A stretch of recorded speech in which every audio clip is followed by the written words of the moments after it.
Harka fuunee daawwattootaa fi hordoftoota keenyaa kabajamoo akkam jirtan nageenyi rabbii guddaan bakkuma isin jirtanitti isinirraa jiraatu jecha aanolee global miidiyaa irraa oduu guyyaa kanaa qabadhee isiniif dhiyaadheeti jira. Oduu guyyaa kanaa kan isinitti mu'an Tolchaa Huseen Maddaati. Oduu keenyaa guyyaa har'aa keessatti ijji gootichaa Oromoo obbo Baqqalaa Garbaa dhaabbachuudhaaf parsantii 50 qofatu hafe jedhameeti jira. Garuu osoo kun kanaan jiru mootummaan abbaa irree Itoophiyaa Dr. Abiy Ahmediin hoogganamu yaala dhorkateeti jira. Daawwattootaa fi hordoftoota keenyaa kabajamoo bal'ina oduu kanaa kan gama keessan dhiyeessu ta'a. Egaan daawwattootaa fi hordoftoota keenyaa kabajamoo gama tamsaasa oduu keenyaatti isin dabarsuun duratti warroonni YouTube channel keenyaa subscribe hin godhin YouTube channel keenyaa subscribe godhadhaa jecha amma kallattiimaan gara odeeffannoo guyyaa har'aatti isin ceesisa. Daawwattootaa fi hordoftoota keenyaa kabajamoo gama gabaasa waa'ee obbo Baqqalaa Garbaatti isin dabarsuun duratti oduuwwan gaggabaaboo lama gurraa isin buuse san booda waa'ee dhaabbachuu ija obbo Baqqalaa Garbaatti isin ceesisa. Meejar Jeneraal Kinfee Daanyoo dabalatee himatamtoonni biroo ragaa ittisaa akka dhiyeeffatan beellamni jijjiirraa laatame. Meejar Jeneraal Kinfee Daanyee jechuun nama waggaa tokkoof wayii dura mootummaan Itoophiyaa Dr. Abiy Ahmed osoo inni karaa humaraatiin biyyaa bahuudhaaf baqataa jiru heelikooptara boorasaniin qabee gara mana hidhaatti deebiseedha. Waldhabbii guddaa TPLF fi mootummaa federaalaa amma jiru gidduutti kan uume Meejar Jeneraal Kinfee Daanyeeti. Meejar Jeneraal Kinfee Daanyoo jenereela beekamaa uummata Tigraay biratti fi TPLF biratti jaalatama guddaa qabudha. Dr. Abiy Ahmed Meejar Jeneraal Kinfee Daanyoo akkasitti gurra qabee rarraasee Finfinneetti deebisee Qaallitti galchuu isaatiin warri TPLF akka malee kan dallananii fi namtichi irraa Meejar Jeneraal Kinfee Daanyoo qabee hidhe kuni bornu hunda tokko tokko kenna hidhaatti guuruuf jira. Kaarra hin beekanne yoom beekanne jechuudhaan waldhabbiin Dr. Abiy fi warra TPLF jidduu jirtu achirraa babal'atu jalqabde. Meejar Jeneraal Kinfee Daanyoo rugaa waggaa tokkoo fi walakkaa duraan qabamee gara mana hidhaa Qaallittiitti fidame as dhimmi isaa mana murtiitti hordofamaa jira. Haa ta'u malee dhimmicha akka malee lafarra kan harkifate yoo ta'u malaammaltummaa fi akkasuma kira sassaabdummaadhaan himatame. Yakka malaammaltummaa himatamuu mana sirreessaa kan jiran Daayiriktarri olaanaan duraanii Meetek Meejar Jeneraal Kinfee Daanyoo kun dabalatee himatamtoonni biroo ragaa ittisaa akka dhiyeeffatan beellamni jijjiirraa laatame.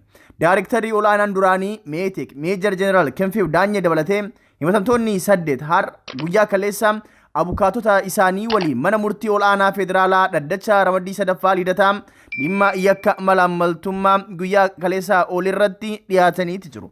Abbaan alangaa himatamtoota kanneen irratti ragaa dhageessee kan xumure yoo ta'u abukaatonni himatamtoota guyyaa kaleessa ragaa ittisaa akka dhiyeeffatan haaluma beellameen dhaddachi dhagahameeti jira. Haa ta'uutiin ragaan ittisaa dhiyaachuu dhabuu isaan manni murtichaa beellama jijjiirraa amajjii 28 bara 2013tti ragaa ittisaa akka dhiyeeffatan beellama jijjiirraa laateeti jira.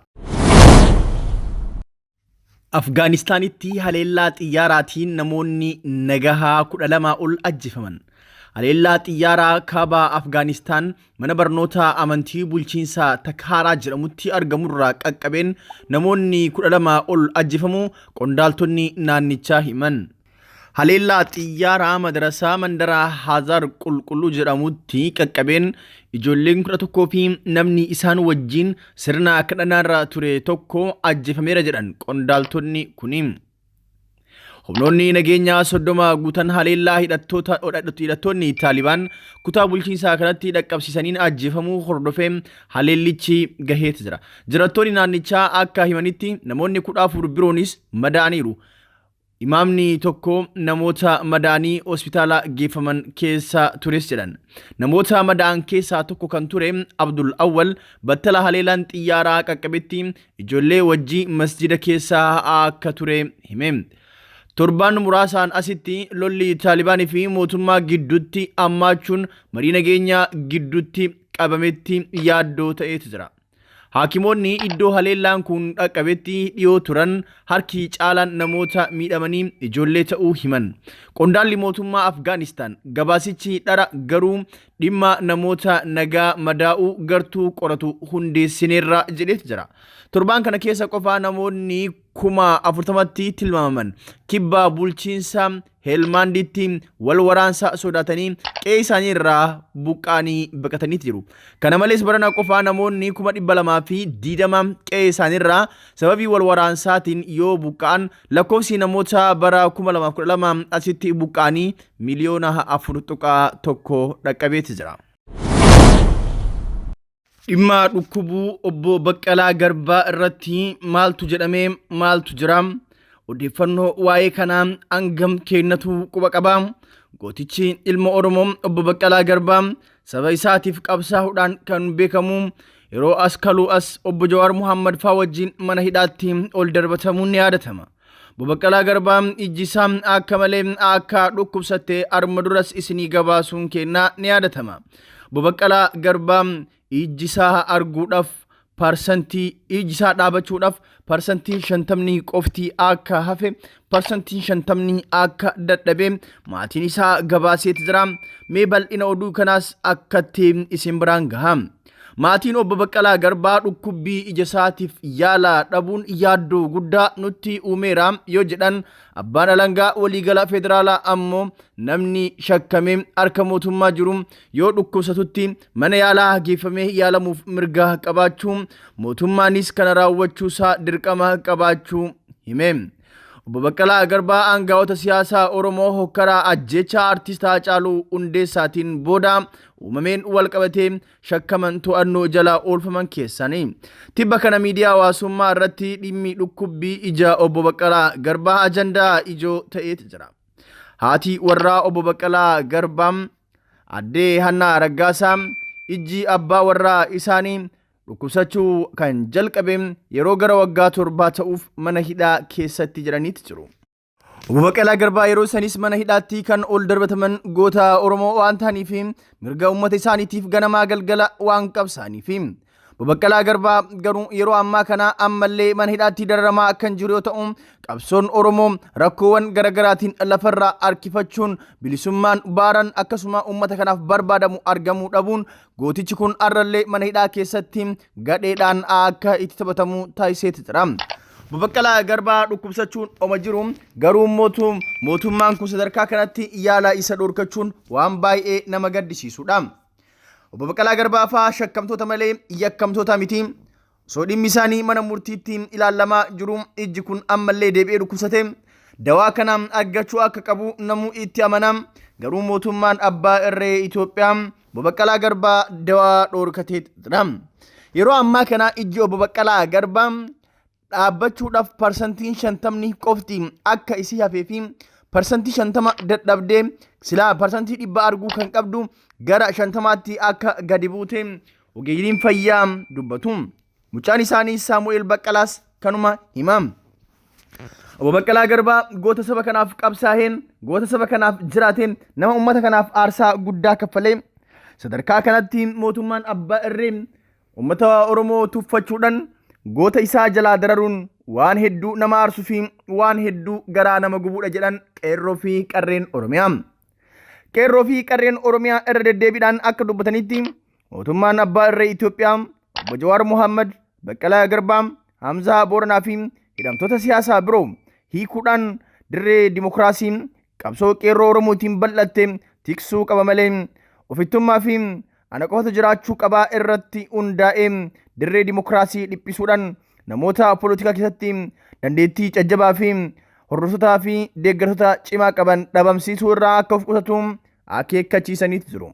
Mootummaan abbaa irree Itoophiyaa aangoo waggaa 7 irraa yaadaa ture kan amma qabsoo qeerroo Oromootiin argate kana tursiifachuudhaaf jecha namoota dandeettii cimaa isa caalaa qaban hunda of jalaa dhabamsiisaa jiraachuu yeroo gara yerootti hayyoonni siyaasaa gabaasaa dubbataati jiru. Uummanni Oromoo bal'aan yeroo hayyoonni isaa gootonni isaa mana hidhaa keessatti jalaa dararaman kana dhaabbatee laaluu hin qabu kan jedhan hayyoonni siyaasaa uummanni Oromoo falmatee mirga isaatiif qabsaa'ee hidhamtoota isaa hidhaa hiikkachuudhaan akkasuma bilisummaa barbaadu san argachuudhaaf qabsoo cimaa wal irraa hin cinne gaggeessuu qaba jechuudhaan hayyoonni siyaasaa yaada isaanii kennataa jiru. Qeerroo fi qarreen Oromoos mootummaa kana harkaa hayyoota kennaa baafachuudhaaf fallii fi karaan jiru tokkichi qabsoo karaa nagahaa non-violent struggle kan jedhan san gaggeessuu qofa jechuudhaan akkasitti ijjannoo isaanii wal hubachiisaa jiru. Yeroo ammaa qeerroon ijjannoo fi haala siyaasa biyyattiin keessa jirtu wal hubachiisaa kan jiru yeroo gabaabaa keessatti fincilatti kan seenan tahuu beeksisaa jiru. Mootummaan fincila qeerroo kanaa kan dhaga'ee fi quba kan qabu qeerroon akka wayyaanee godhusonna godhoo heda jechuudhaan muddamee of keessa fincaanaa jiraachuu maddeen mootummaa keessa jiran yaada isaanii nuuf ergaa jiru. Daawwattoota fi hordoftoota keenyaa kabajamoo Obbo Baqqalaa Garbaa yaala akka argatan namni hundi dhiibbaa akka irratti godhuu fi ergaa kanas namni hundi akka waliif dabarsuu fi mootummaa kana irratti dhiibbaa gochuun dirqama kennaa abahannuun Baqqalaa Garbaa bira dhaabbannuun yaamicha kenna. Egaan daawwattootaa fi hordoftoota keenyaa kabajamoo odeessi guyyaa irraa qabadhee isiniif dhiyaadhee kanuma odeessa biraatiin yeroo biraa deebinee hanga ol agaruutti turtii gaarii isiniif haa ta'u jecha tamsaasa kennaa idilee fi akkasuma waa'ee dhimma siyaasaa irratti xiyyeeffateen kanaan alatti tamsaasa waa'ee aartii, afoolaa, duudhaa akkasuma immoo ogbarruu afaan Oromoo guddisu asoosamoota gaggabaaboo afaan Oromoo yeroo gara yerootti isiniif dhiyeessinu hordofuudhaaf diskiripshinii jala galtanii liinkii diskiripshinii irra jiru san tuquudhaan asoosamoota ajaa'iboo kan nama bohaarsan kan nama bashannansiisanii fi barumsa guddaa of keessaa qaban kan namni asoosama san keessatti of laalee rakkooleen akka asoosama keessatti eeramanii sun akka irra hin geenye irraa barumsa fudhatu hordofuu hin dagatinaa jecha daawwattootaa fi hordoftoota keenyaa kabajamoo sagantaa biroo keessatti hanga ol agaruutti turtii gaarii isiniif haa taatu.